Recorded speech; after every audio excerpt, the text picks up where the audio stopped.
একাধিক দাবি নিয়ে নদিয়ার কৃষ্ণনগরের জেলা শাসক দপ্তরের সামনে অবস্থান বিক্ষোভ ও ডেপুটেশন কর্মসূচি পশ্চিমবঙ্গ আশা কর্মী ইউনিয়নের। দাবি পূরণ না হলে আগামী দিনে কর্মবিরতির হুঁশিয়ারি তাদের। ন্যূনতম বেতন বৃদ্ধি সহ একাধিক দাবি নিয়ে এবার রাস্তায় নেমে প্রতিবাদ আশা কর্মী এবং অঙ্গনওয়াড়ি কর্মীদের। এদিন নদিয়ার কৃষ্ণনগরের জেলা শাসক দপ্তরে বিক্ষোভ কর্মসূচির মধ্য দিয়ে ডেপুটেশন জমা দেয় পশ্চিমবঙ্গ আশা কর্মী ইউনিয়ন। মূলত তাদের দাবি, কাজের জন্য বিশেষ প্রয়োজন হয় স্মার্টফোনের, কিন্তু রাজ্য সরকারের তরফ থেকে মাত্র 10,000 টাকা ধার্য করা হয়েছে স্মার্টফোন কেনার জন্য। এই টাকা কখনোই 5G ফোন কেনা সম্ভব হয় না। শুধু তাই নয়, আশা কর্মী অঙ্গনওয়াড়ি কর্মীদের অবিলম্বে মাসিক বেতন বৃদ্ধি করতে হবে, না হলে আগামী দিনে কর্মবিরতির হুঁশিয়ারি দিয়েছেন আন্দোলনকারীরা।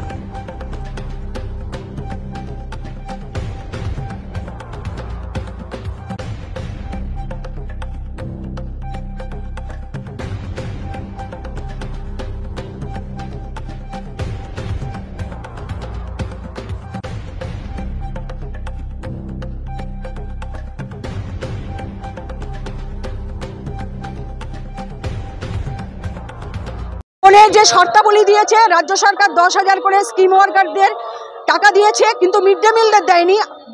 পৌর আশা, রুরাল আশা এবং অঙ্গনওয়াড়ি কর্মীদের জন্য দিয়েছে এবং তার পিছনে 14টি শর্ত চাপিয়ে দিয়েছে। আমরা শর্ত প্রত্যাহারের দাবি করছি এবং এই পোর্টালে কাজ করানোর সিদ্ধান্ত নিচ্ছে। এই পোর্টালে আমরা কাজ করতে দেব না।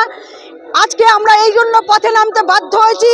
আশা কর্মীদের কাজ করিয়ে 3-4 মাস 5 মাসের ইনসেন্টিভের টাকা বাকি রাখা এবং 1 বছর ধরে পিএলআই টাকা বাকি রেখেছে। বকেয়া টাকা সমস্ত মেটাতে হবে এবং বেতন বৃদ্ধি করতে হবে, সরকারি ছুটি দিতে হবে। কর্মরত অবস্থায় কোনো কর্মী মারা গেলে তার পরিবারকে 5 লক্ষ টাকা দিতে হবে। এই সমস্ত দাবি নিয়ে আজকে আমরা পথে নামতে বাধ্য হয়েছি। আমাদের দাবি যদি সরকার কর্ণপাত না করে তাহলে আমরা এরপরে কর্মবিরতিতে নামতে বাধ্য হব। আমার নাম অপর্ণা গুহ, পশ্চিমবঙ্গ আশা কর্মী ইউনিয়নের নদিয়া জেলার প্রেসিডেন্ট।